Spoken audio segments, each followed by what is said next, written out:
Bienvenidos a Conexiones. Los hemos escuchado nombrar mucho en las últimas semanas y meses.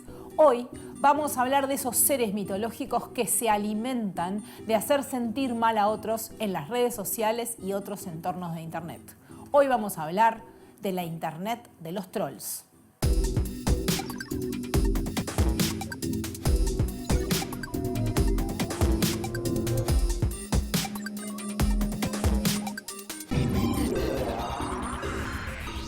Detrás de todo esto hay trolls. No les contestes, es un troll. Es una campaña de trolls. En los últimos meses escuchamos muchas frases como estas, o similares, y en los próximos meses las vamos a escuchar cada vez más. Pero, ¿qué es un troll? ¿Es lo mismo un troll que un bot? ¿Cómo funciona todo esto? A troll is someone who makes antagonistic remarks online with the goal of provoking and upsetting others.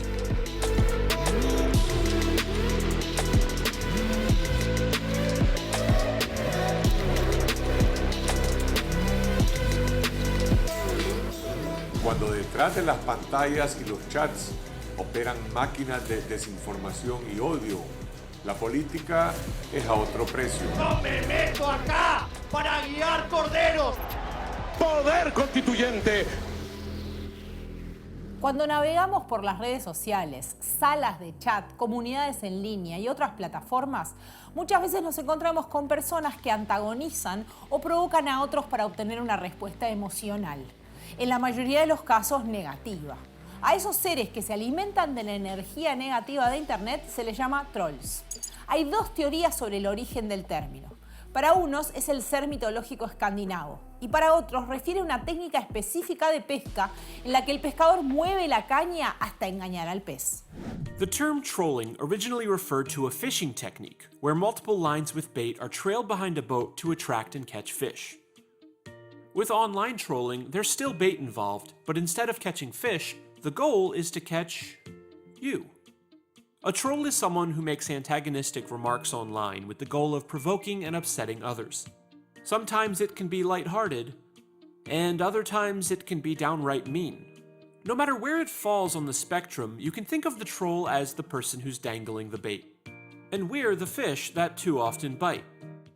Pero, ¿cómo es el comportamiento de un troll? Hoy en día es común encontrar cuentas seudónimas o anónimas, utilizando técnicas de trolling como parte de campañas de acoso. Lanzan insultos y calumnias, difunden información falsa o engañosa o interrumpen conversaciones genuinas con memes ofensivos o que no tienen sentido. El objetivo es molestar, difamar, promover un mensaje particular y afectar negativamente la experiencia de una persona o de un grupo específico. In our day-to-day interactions, most people are motivated by positive social rewards. This means that they experience positive feelings after engaging in friendly or helpful behavior. Now, with trolls, it's usually a different story. They tend to have higher levels of negative social potency. This is basically a fancy way of saying that they enjoy causing mischief and suffering, and the attention that that entails.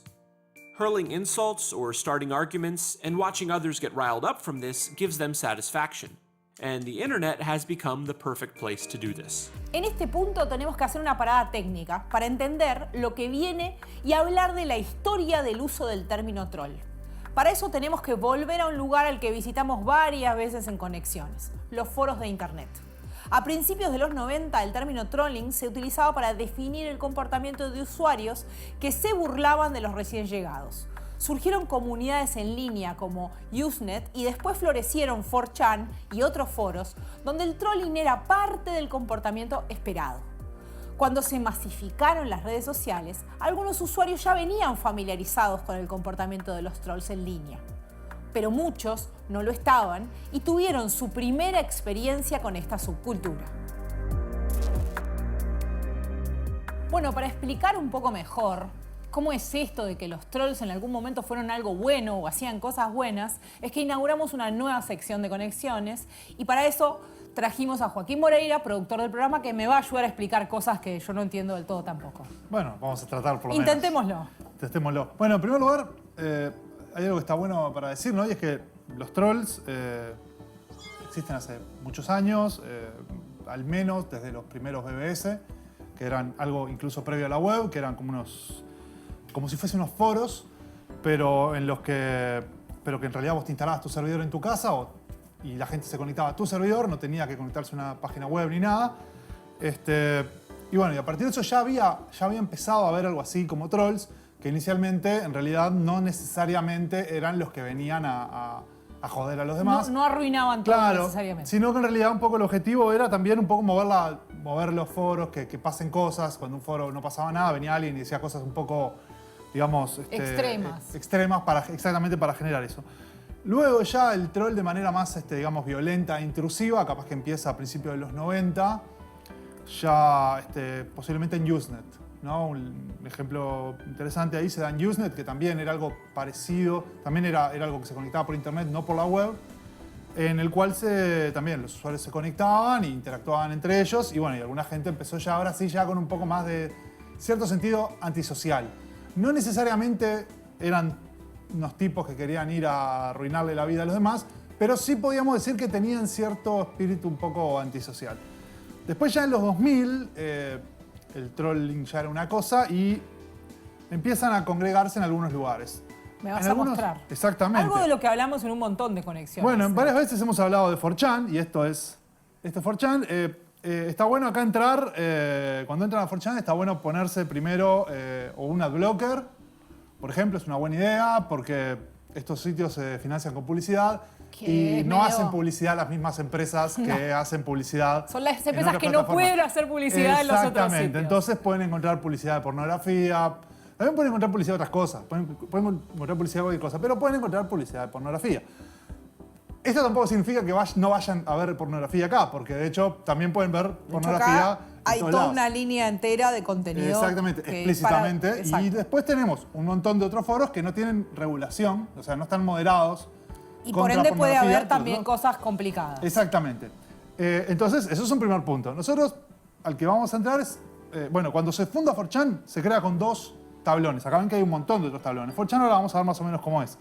Se funda con 2. Este de acá, que es anime y manga, y este de acá, que es random. Es decir, cualquier otra cosa que no es anime o manga. Inicialmente era eso. Anime y manga era A, random era B. ¿No? Entonces empezó con eso. Vamos a entrar un poquito a random. Yo ya había entrado porque, como les dije, si no van a empezar a ver cosas que capaz que no quieren ver. Está curado un poquito. Está más o menos curado todo lo que pudimos, ¿no? Sí, porque es complicado. Dentro de todo. Por Pero eso bueno, hasta ahora habíamos hablado de 4chan y nunca lo habíamos mostrado. Exactamente, ¿no? Ven que, por ejemplo, estos videojuegos, es una publicidad de videojuegos. Es otra cosa, ¿no? Digo, podría ser pornografía, pero no es. Buscamos una que no fuera. Que no fuera. Y básicamente la gente pone imágenes, se comentan entre ellos. Esto lo que tiene, entre otras cosas, es que una vez que vos le pones algo, eso va para abajo y desaparece después. O sea, encontrar un posteo que vos sabías, que alguien puso que viste hace una semana, es prácticamente imposible. ¿Y por qué nace acá el trolling? Porque acá hay dos elementos que me parecen súper importantes. Un primer punto que es importante de 4chan tiene que ver con que es una comunidad inicialmente formada justamente con intereses que eran relativamente marginales, ¿no? Digamos, mitad de los 2000, el anime, si bien era algo que la gente miraba, tampoco era tanto. Después también sobre cosas relacionadas a videojuegos. Y después porque la propia lógica del lugar era un poco esa lógica caótica y se fue formando algo que no es que el sitio lo haya impuesto por su arquitectura, ni por su programación, ni por cómo está codiado, sino que se fue dando en ciertas prácticas comunitarias que fueron fomentando eso. Y así un poco que surge la idea del LULS, ¿no? El LULS vendría a ser, básicamente una forma de escribir mal LOL, que es muerto de risa, ¿no? Y el LULS viene a ser como es una especie de sentido de, llamémosle, de felicidad o de cierto goce de molestar a otro. Claro. ¿No? Entonces, que tiene que ver con el troll actual. Claramente, también. Tiene un poco que ver con el troll, pero en ese sentido, pero no eran trolls que troleaban con un objetivo, digamos, práctico por fuera de eso. Era, como decían ellos mismos, for the LULS. Sí. O sea, ¿y por qué hiciste para eso? Para incomodar a los otros. Claro, es como esa idea ¿y por qué lo hiciste? ¿Porque puedo? Bueno, era un poco esa misma idea, ¿no? Es generativo porque no solamente construye nuevos chistes, sino que construye comunidades. Y ahí hay un punto que es importante. Phillips y también Ryan Milner, que es otro investigador estadounidense, hablan del juego de identidades, ¿no? El identity play. Que lo que viene a hacer justamente es la idea de que mediante esa cuestión de juego se generan comunidades. En el trolling se generaban comunidades y la gente se identificaba entre sí generando comunidades. Entonces había... Todos entendíamos el mismo Exactamente. chiste. Y en gran medida era el hecho de que algunos lo entendieran y otros no, era lo que fortalecía la comunidad. La gracia no era hacer un chiste que entendieran todos, sino hacer un chiste que entendiéramos algunos. Y sobre todo, la gran gracia era hacer un chiste en un espacio donde supuestamente no es ese espacio donde está la gente B, pero la gente B también Está en trabaja, otros va al espacios. almacén, mira la tele. Y hay un ejemplo paradigmático Bueno, de claro. eso. Y que en me ese vas a sentido, mostrar. exactamente, en ese sentido hay algo que está muy bueno, pero tiene que ver con esto, además que tiene que ver con el LULS. El LULS, el objetivo de los trolls es el LULS, y para eso son cualquier cosa, fetichizan todo. Y en eso, algo que plantea Phillips, que está muy bueno, es que en algunos aspectos no es tan diferente de algunos medios masivos de comunicación. Pensemos sobre todo en los medios amarillistas, ¿no? Que en realidad no les importa nada si les lleva publicidad, si les lleva espectadores, ¿no? Genera rating, pongámosle en la tele, o genera clics en un medio, ¿no? Enterate de cuál fue el último tal cosa que hizo tal coso. Bueno, la gente entra y era una boludez, pero bueno, lo importante es que se generaron prints. Y bueno, en cierta medida, esa idea del for the lulz viene como a contrarrestar un poco eso, ¿no? Y bueno, y un caso muy importante en eso fue el caso de algo que pasó con Oprah Winfrey. Hay un meme muy viejo que es basado en Dragon Ball, que es over 9000, o sea, más de 9000 algo, para decir cualquier cosa, porque en realidad en un momento dicen, es por encima de 9000. Y entonces, como para decir que algo es mucho, se dice más de 9000. Más de 9.000. Entonces, en un momento en que había uno de los muchos momentos de pánico por el abuso sexual infantil, basados en realidad en información poco clara, incluso en informes que eran cualquiera, en denuncias que no estaban fundamentadas y generaban amarillismo, o en denuncias fundamentadas, pero que igual generaban un tratamiento absolutamente irresponsable de parte de los medios, que lo que querían otra vez era generar algo que fuera espectacular. Lo que hicieron, algo que pasó mucho, fue justamente ir a molestar en esos espacios, ¿no?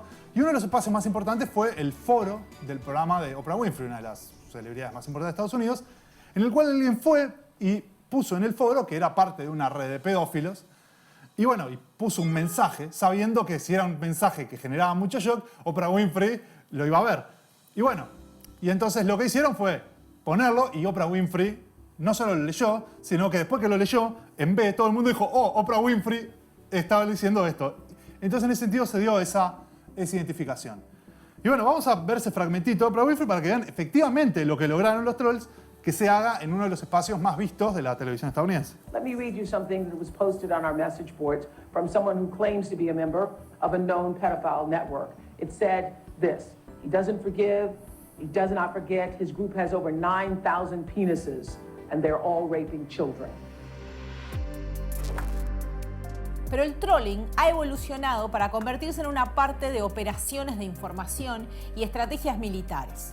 Para esto se usan bots, que no son otra cosa que programas de software que publican contenido o interaccionan con posteos haciendo que parezca que son personas.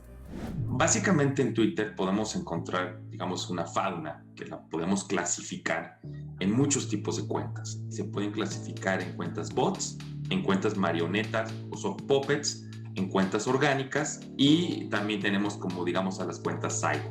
Tenemos que diferenciar que el bot es netamente computacional, es un programa, es un conjunto de líneas de código en resumen, pero las cuentas marioneta, esas cuentas sí pueden ser manipuladas y manejadas por seres humanos. El soft puppet, como su nombre lo dice, es una cuenta marioneta, y vamos a pensar que una persona puede controlar dentro de su misma cuenta de Twitter hasta 10 cuentas adicionales, lo que llamamos multicuenta.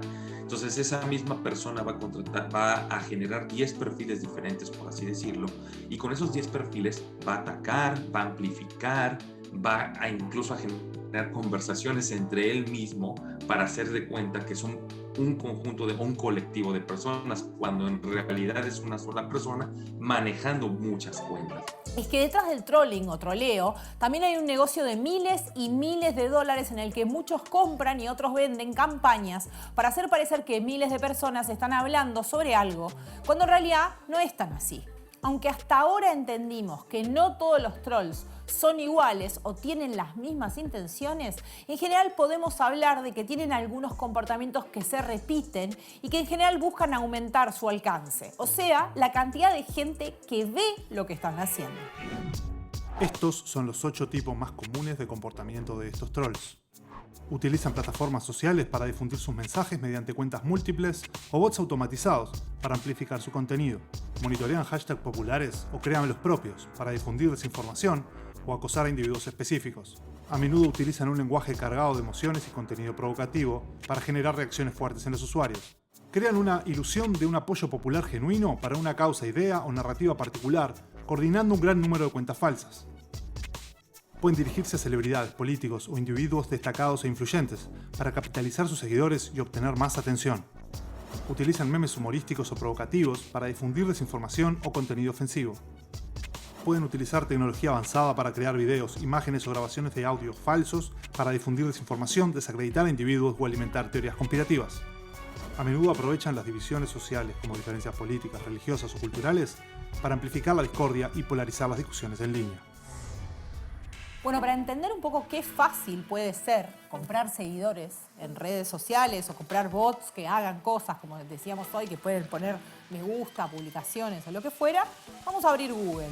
Y en Google directamente pongamos, es recomendable en general, aunque después probamos algunas cosas en español, pero en general podemos poner en inglés porque las ofertas son más grandes, ¿no? Y ponemos comprar Buy Social Media Bots, que sería comprar bots de redes sociales, ¿sí? Y le damos Enter. Y ahí es lo que aparece, ¿no? Los 24 mejores lugares para comprar bots online, ¿sí? Comprar montones de sitios, como si yo pusiera cualquier otra cosa que quiero comprar, ¿no? Podríamos, por ejemplo, entrar a un sitio X y acá vamos a ver, ¿no? ¿Qué es lo que nos ofrecen, ¿sí? ¿Qué es lo que pueden hacer, ¿sí? ¿Cuánto cuestan? $29, ¿sí? Un año de licencia, 49, un año de licencia de un sistema, de una aplicación que nos permite hacer esto. Y ahora les voy a mostrar que si sabemos cómo, digamos, que hay sistemas un poquito más sofisticados, o ni siquiera demasiado, pero un poquito más, y es saber algún sitio específico que los vende que no está indexado en Google, que no lo encontramos en buscadores. Uno de los países donde es más común, donde hay más granjas o donde se venden, es en Rusia. Hay uno, por ejemplo, un sitio que si uno lo pone en la URL, acá está, vamos a traducirlo.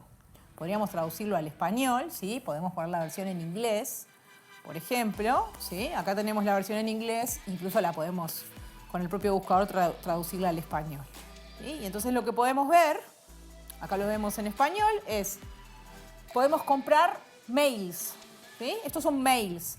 Ven los valores, ¿no? Entre 1.000 y 10.000, $9, ¿sí? Estos son mails. Los mails de Gmail, por ejemplo, son más caros.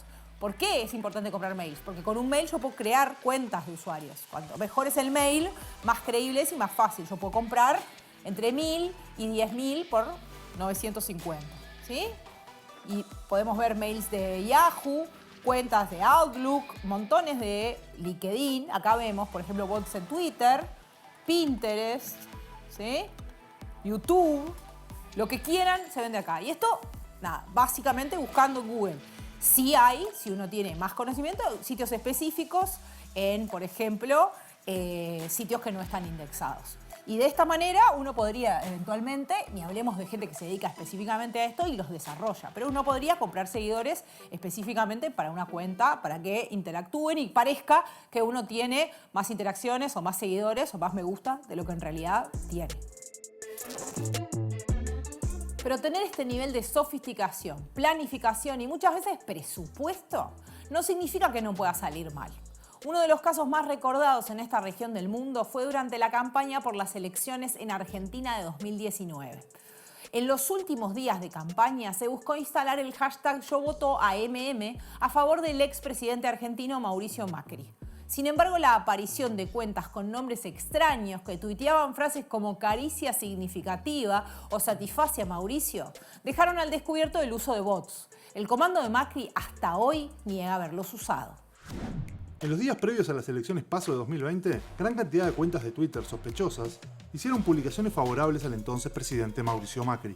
Lo que llamó más la atención fue que muchas de esas publicaciones no solo provenían de cuentas con apariencia de ser falsas y con nombres poco comunes en Argentina, sino que la escritura era confusa o directamente incomprensible. En ese momento, la publicación que llamó más la atención fue una hecha por la cuenta Lavon Smith, que decía: satisface a Mauricio, no te relajes, te elijo, caricia significativa proveniente de Burlingame. En el próximo bloque de Conexiones vamos a entrar de lleno en cómo se usan los trolls para las campañas electorales. ¿Desde qué año se utilizan bots en redes sociales para generar conversaciones? 2015, 2017, 2010.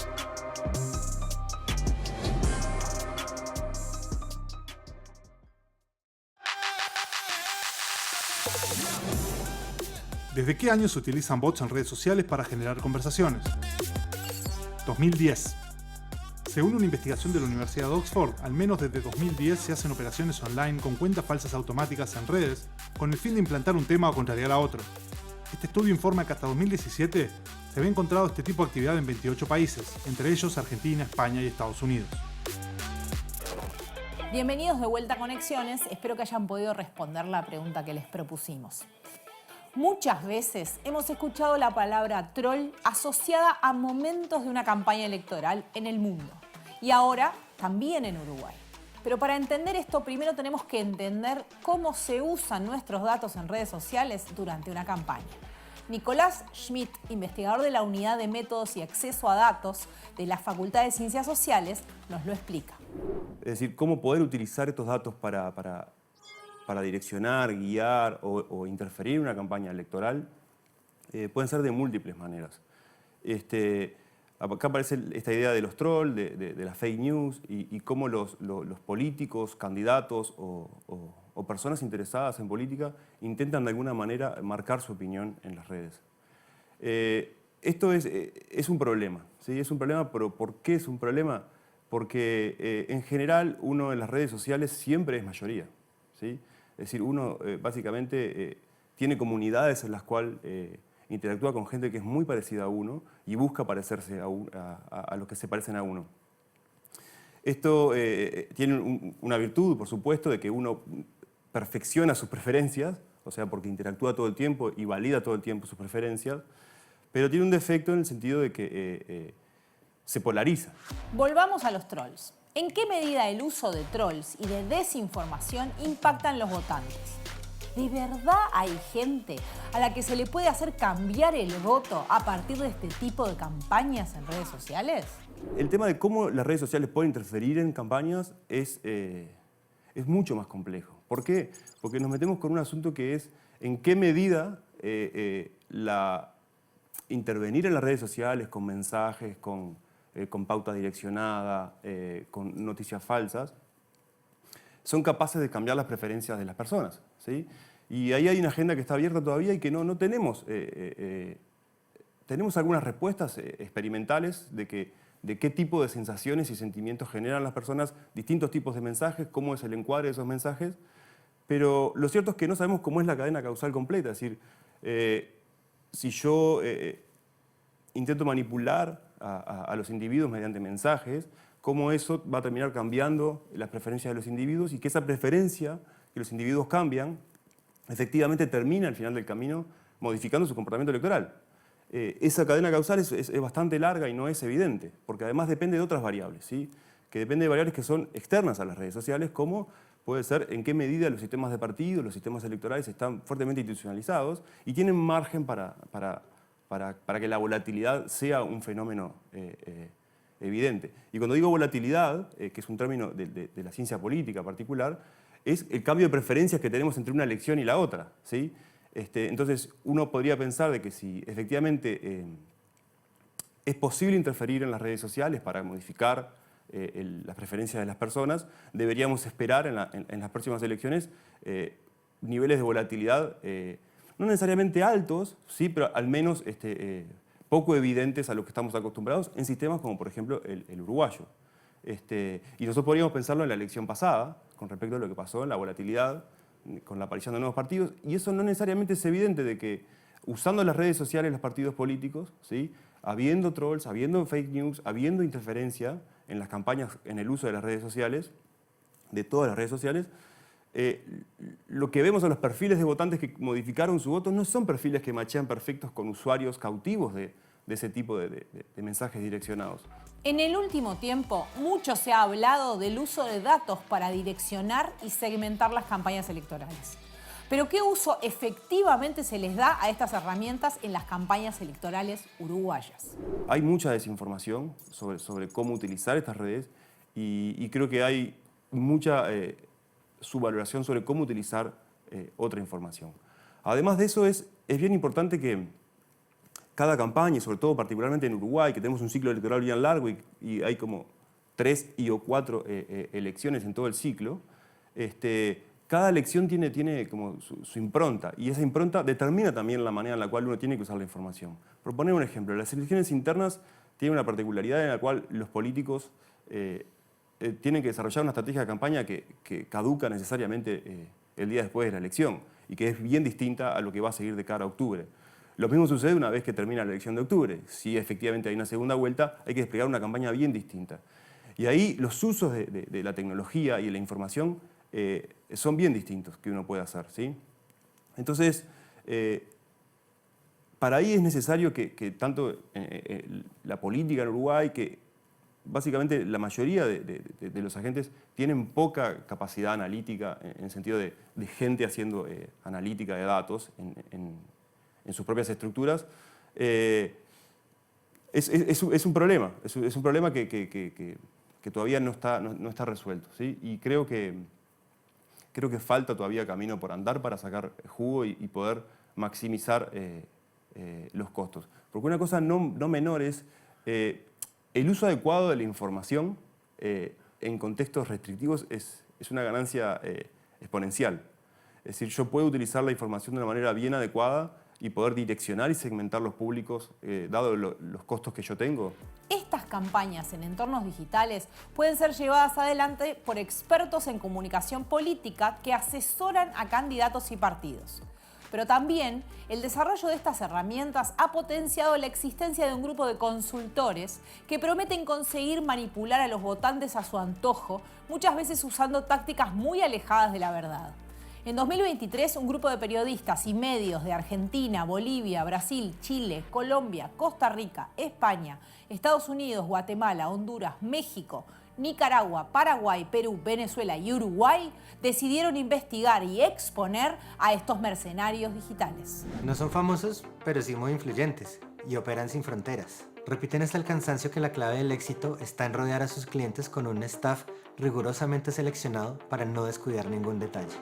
Pero, ¿cómo hacer que el ciudadano común deteste a Mary Paley? Con este equipo de investigadores, su revelador de escándalos, su asesino de reputaciones, Es un placer. su calumniador, su falsificador. Identifiquemos quiénes están detrás de las estrategias de manipulación política y cómo arrastran a los ciudadanos a donde ellos quieren. Les trabajan dos sentimientos que abundan en estos tiempos, el miedo y el odio, a punta de supuestos medios de comunicación recién inventados. Hashtags mentirosos, subcontratos clandestinos a terceros y trolls que se comen la conversación pública haciendo creer que son mayoría. Fernando Cerimedo, César Hernández, André Golavec, Luis Duque, Paul Anria y Carlos Ibáñez no son famosos, pero varios son viejos conocidos de Conexiones. Todos ellos están relacionados o lideran empresas como Numen, Neurona, Venquis, Estrategia y Comunicaciones, Istmo, Entertainment y NS Group, asociadas al uso de este tipo de estrategias. Una de las características comunes encontradas por los periodistas latinoamericanos que investigaron estas estrategias sucias en campañas digitales fue el uso de trolls, de cuentas falsas y de desinformación. Uno de los factores comunes era el uso, la compra, la operación de redes de cuentas falsas en Twitter, en Facebook, en Instagram, con el objetivo de manipular la conversación en línea y de desinformar. Inventamos encuestas. Difundimos noticias de que los call centers de Libre estaban financiados por Venezuela.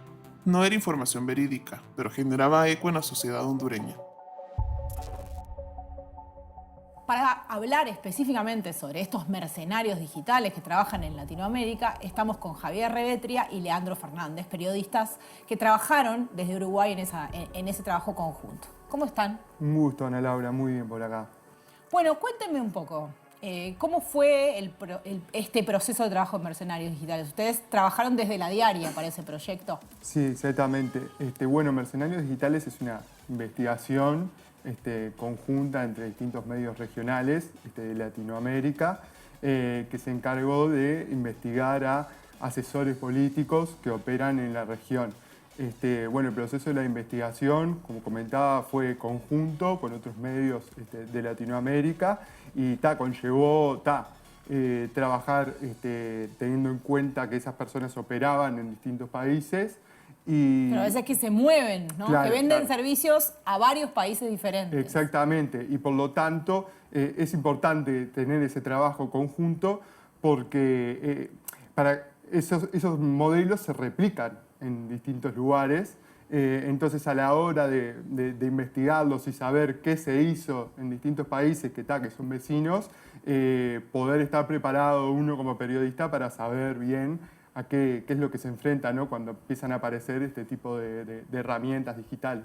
No, y además en el caso de Uruguay creo que nos fue muy enriquecedor porque generalmente nuestros medios locales son muy chicos y nos cuesta cruzar fronteras a la hora de poder participar en este tipo de investigaciones. Entonces creo que el trabajo en conjunto con esta asociación de medios que generamos, con el CLIP, fue muy enriquecedor para trabajar este tema justamente que es sobre estos mercenarios digitales que cruzan fronteras permanentemente persiguiendo los distintos procesos electorales que hay en la región. Sí, porque ahí está, eso decíamos, ¿no? Que ellos cruzan fronteras y encontraron como que tienen características comunes. O sea, forman parte, podríamos decir que algunas de sus prácticas se repiten. ¿Qué los hace mercenarios digitales? Bueno, primero el hecho puntual que destaca un mercenario, sea digital o no, es el hecho que van atrás de la plata, ¿no? Ellos trabajan para quien les pague. En la mayoría de los casos o sea, que no tienen una pertenencia ideológica necesariamente con quien... Personalmente la deben tener, pero digo, a la hora de trabajar, ellos trabajan para quien abone lo que soliciten y hemos visto que en la mayoría de los casos ellos trabajan para personas de distinto corte ideológico y van variando de un proceso electoral a otro.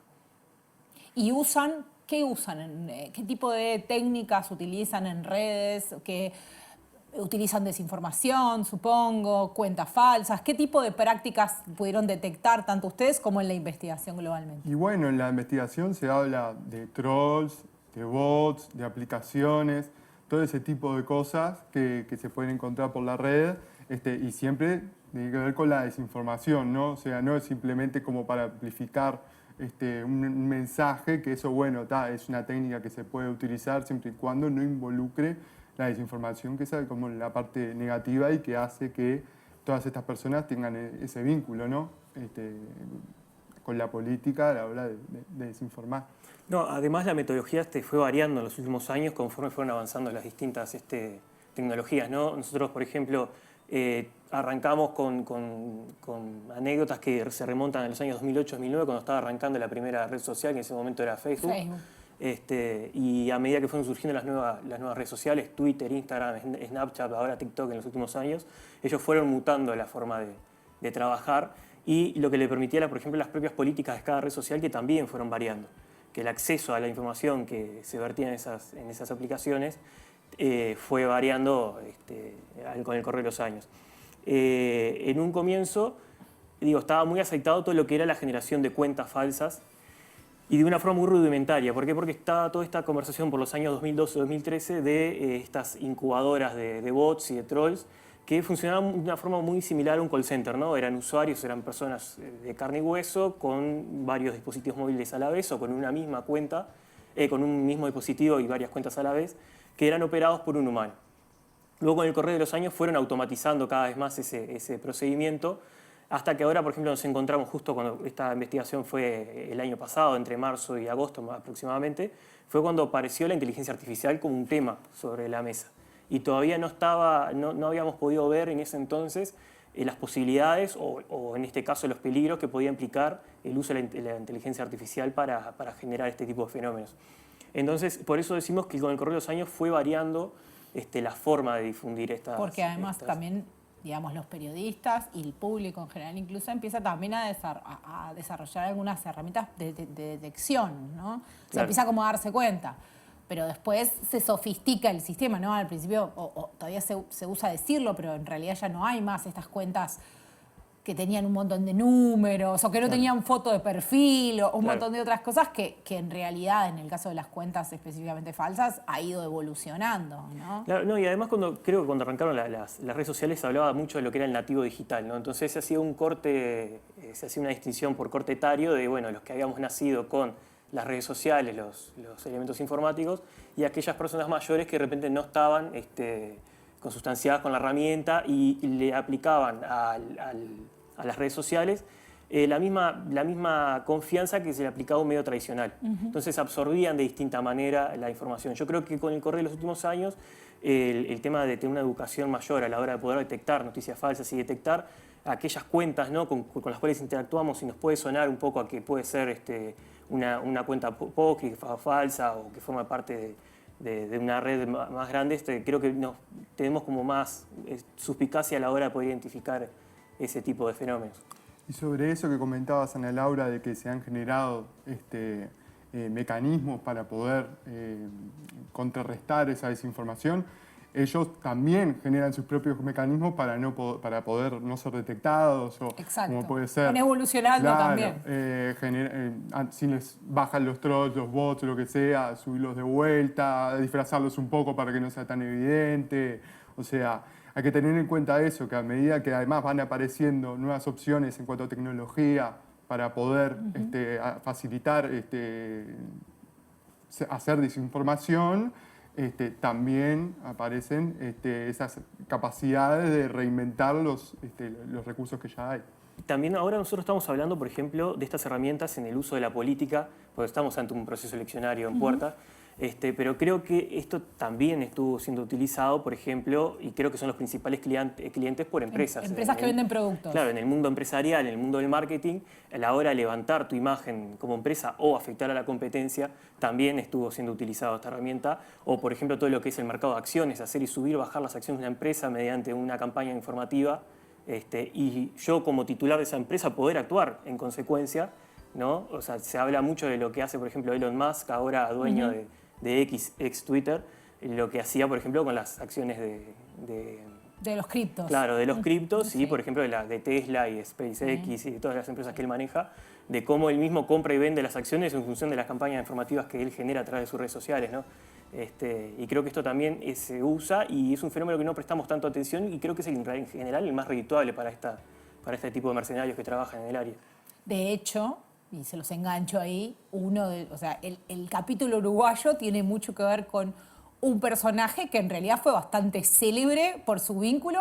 No era una empresa, pero tampoco era político, era un club de fútbol, uno de los más importantes del mundo, ¿no? Bueno, donde ahí entra todo el tema del mercado de pases, de jugadores, de los valores del club de fútbol y demás. Cuénteme un poco ese caso sobre el que ustedes trabajaron. Bueno, fue bastante sonada la salida en su momento del ex presidente de Barcelona, Josep María Bartomeu, y se dio no solo por un tema de falla en las cuentas del club, sino también por una polémica muy grande que se dio, que se encontró que contrató a una empresa que se encarga justamente de este tipo de campañas de desinformación para influir en la opinión pública en contra de los propios jugadores del club, entre ellos Lionel Messi, Piqué, Guardiola, ex entrenador del Barcelona, todo con un objetivo político de corrientes internas dentro del club que se diferencian política al fin y al cabo.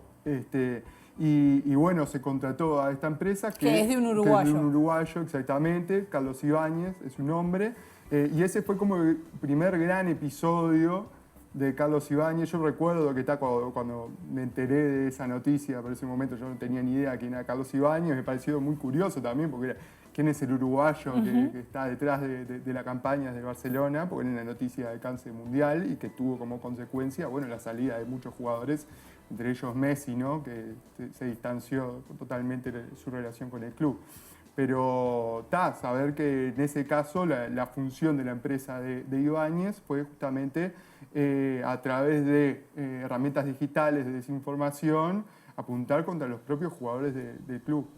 Claro, la metodología que él utilizaba, básicamente, que lo terminó admitiendo ante la justicia catalana, generaba portales de noticias falsos del mundo deportivo y a su vez generaba las cuentas que replicaban esa información haciéndola pasar por verdadera. Cientos de miles de cuentas. Exacto. ¿Qué pasa? Esta empresa nunca se le había asociado a este nombre, pero cuando uno empieza a rascar para atrás, ese nombre queda vinculado a un montón de casos más, los cuales no estaban conectados en principio hasta entonces.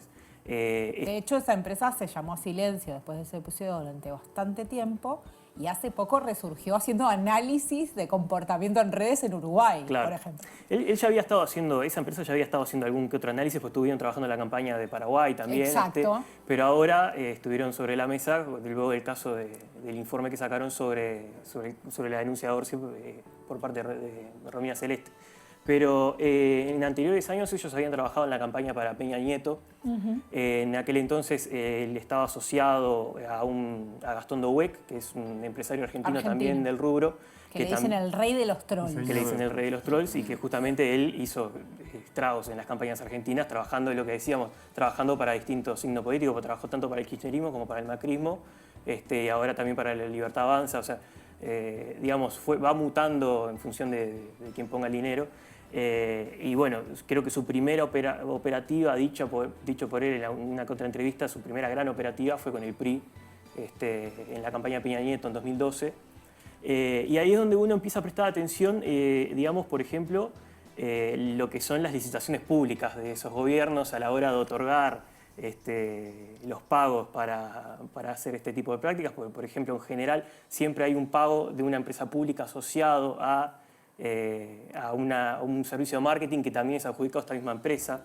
En el caso de México sí, o también se le llama social listening, ¿no? Como escucha en redes, como esos nombres monitoreo. así para monitoreo. Claro, con cifras obviamente millonarias en dólares. En el caso de México fue a través de Petróleos Mexicanos. En el caso de Ecuador fue a través de la Secretaría de Inteligencia de Ecuador, en un caso muy sonado que fue para perjudicar a un opositor del gobierno, Garo Lara, que se le generó una causa ficticia a través de cuentas en redes sociales. Durante el gobierno de Correa. Durante el gobierno de Rafael Correa.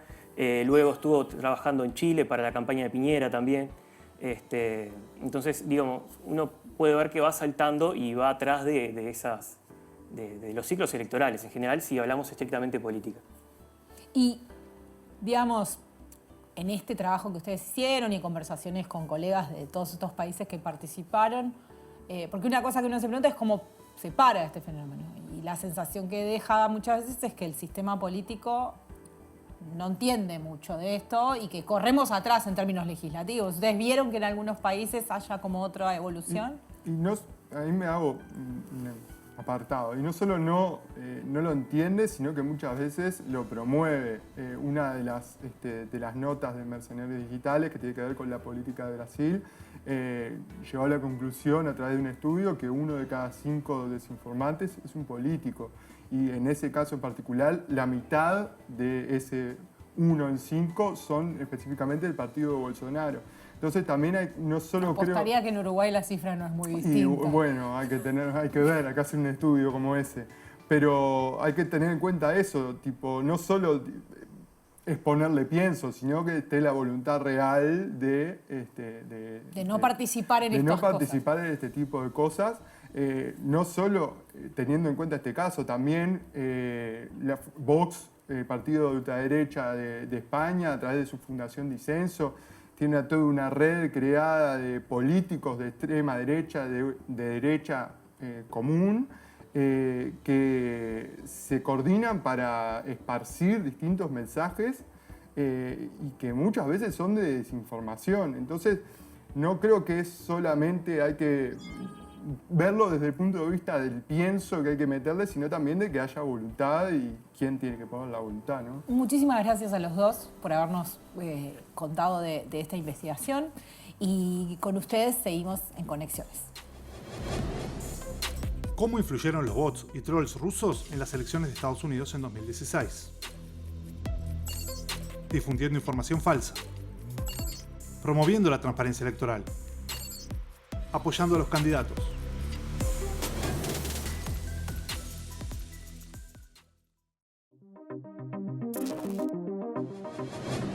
¿Cómo influyeron los bots y trolls rusos en las elecciones de Estados Unidos en 2016? Difundiendo información falsa. Durante las elecciones presidenciales de 2016 en Estados Unidos, se descubrió que bots y trolls rusos desempeñaron un papel crucial en la difusión de información falsa y en la generación de controversia para influir en la opinión pública. Utilizando estrategias de desinformación y división, estos agentes extranjeros buscaron socavar la confianza en el proceso electoral. Sus acciones se centraron en sembrar la desconfianza en los candidatos y las instituciones democráticas, lo que llevó a un intenso escrutinio sobre el impacto de la interferencia extranjera en la democracia estadounidense. Aunque se han vuelto cada vez más sofisticados, los trolls humanos y automatizados siguen teniendo muchas veces ciertas características que pueden ayudarnos a reconocerlos y no caer en sus redes. ¿Cómo identificar a un troll? Mala gramática, ortografía y puntuación. Los trolls en general ignoran la puntuación y usan letras mayúsculas. También insultan más, son muy activos en línea. Los trolls muchas veces reciben más respuesta que los usuarios promedio, lo que sugiere que son exitosos en atraer a la gente a discusiones que consumen tiempo. No van a dar el brazo a torcer. Los trolls suelen engancharse en largos hilos de comentarios y persisten en responder hasta que logran que alguien se interese. Borran sus publicaciones. Los trolls suelen publicar muchas cosas que luego son borradas por los moderadores. El ciclo continúa hasta que eventualmente cierran la cuenta. Entonces, ¿cuál es el mejor consejo si encontrás un troll? Ignoralo, no lo alimentes. Como dijimos al principio de este Conexiones, los trolls se alimentan de la energía negativa que producen. Por eso muchas veces son expertos en hacernos enojar y en ese enojo no pensamos con claridad. Para evitar ser carne de trolls, lo primero que hace falta es hacer una pausa y hacerse algunas preguntas. Well, here are some questions you should ask yourself. Number 1, try to establish just how anonymous they are. Is this an old account with lots of history, or was it opened last month and doesn't even have a proper profile picture? Number 2, you should also take a look at the language they use. Can they competently communicate about a subject they appear to be so passionate about? And if so, do they seem aggressive? Or do they give up easily? Say, like someone who might be busy trolling a dozen other accounts at the same time. Number 3, do they eventually move the conversation away from attacking your original post and try to attack you personally, trying to find something that they think might be your weak spot? And finally, number 4, do they try to gang up on you with others and heckle you non-stop, which is easy to do in this line of business? Troll farms generally follow a pattern of quantity rather than quality. They cast a wide net in hopes of misleading as many people as they can on important social issues. Don't let them get under your skin. And if you do feel like they are singling you out and actively defaming or even threatening you, go to the police and report them and seek legal advice. Otra parte del problema, tal vez del que menos hablamos, es que algunas veces nosotros mismos incurrimos en conductas que podrían ser categorizadas como trolling o troleos. Es importante también identificar esos momentos en nosotros mismos, porque así podemos evitarlos. Now we want you to think about your online behavior. Has there ever been a time where the conditions were just right where you trolled someone? Think really hard about this one. I think we've all been there, you know, gotten a kick out of intentionally annoying someone. Perhaps there's a little troll in all of us. Trolls, bots, cyborgs, cuentas falsas. El mundo de las redes sociales tiene muchas cosas buenas, pero otras no tanto. Una de esas es que no siempre las cosas son lo que parecen a primera vista. Saber eso cuando las usamos y sobre todo en campaña electoral es una buena manera de mantenernos informados.